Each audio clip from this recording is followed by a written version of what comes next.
Friends, இன்றைக்கி பார்த்தீங்கன்னா இந்த மலைக்கு போய் நொங்கு வெட்டி சாப்பிட போகிறோம். வாங்க ஃப்ரெண்ட்ஸ் பார்க்கலாம். ஃபஸ்ட்டு இந்த மரத்தில் ஏறும்போது காற்று ரொம்ப பலமாக அடிச்சிச்சு.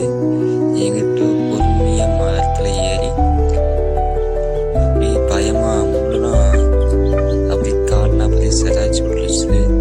அப்படியே பொறுமையாக மேலே ஏறி கயிற்று கட்டி ஏர்போல கொண்டு போய் மேலே ஏறியாச்சு. அப்படியே பொறுமையாக ஏறிட்டோம்.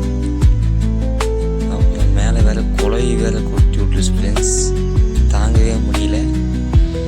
நல்ல வேலை என்கிட்ட பொறுமையாக அப்படியே நின்று ஏறி கொடுவை வேற அதில் மாட்டிக்கிச்சு ஃப்ரெண்ட்ஸ். அதை அப்படியே எடுத்து மேலே ஏறி அப்படியே வெட்டியாச்சு ஃப்ரெண்ட்ஸ். வெட்டி நொங்கு வெட்ட வெட்ட கீழே எல்லாம் ஃப்ரெண்ட்ஸ் எல்லாம் சாப்பிட்டு இருந்தாங்க ஃப்ரெண்ட்ஸ். எனக்கு அப்படியே டென்ஷன் ஆயிடுச்சு ஃப்ரெண்ட்ஸ். அப்புறம் கீழே வந்து அப்போதான் வெட்டி எல்லோரும் சாப்பிட்டாச்சு ஃப்ரெண்ட்ஸ். வாங்க ஃப்ரெண்ட்ஸ், நீங்களும் நொங்கு வெட்டி சாப்பிடுவோம். அப்படியே பார்க்குறதுக்கு அப்படியே பிங்க் கலரில் இருக்குது பாருங்கள் ஃப்ரெண்ட்ஸ். நொங்கு பார்க்குறதுக்கு செம்ம டேஸ்ட்டாக இருந்துச்சு ஃப்ரெண்ட்ஸ். அது மட்டும் இல்லாமல் இன்னொரு மரத்தில் ஏறி நிறையா நொங்கு ஃப்ரெண்ட்ஸ். பாருங்கள் ஃப்ரெண்ட்ஸ் எப்படி இருக்குது ஃப்ரெண்ட்ஸ், கமெண்டில் போடுங்க ஃப்ரெண்ட்ஸ்.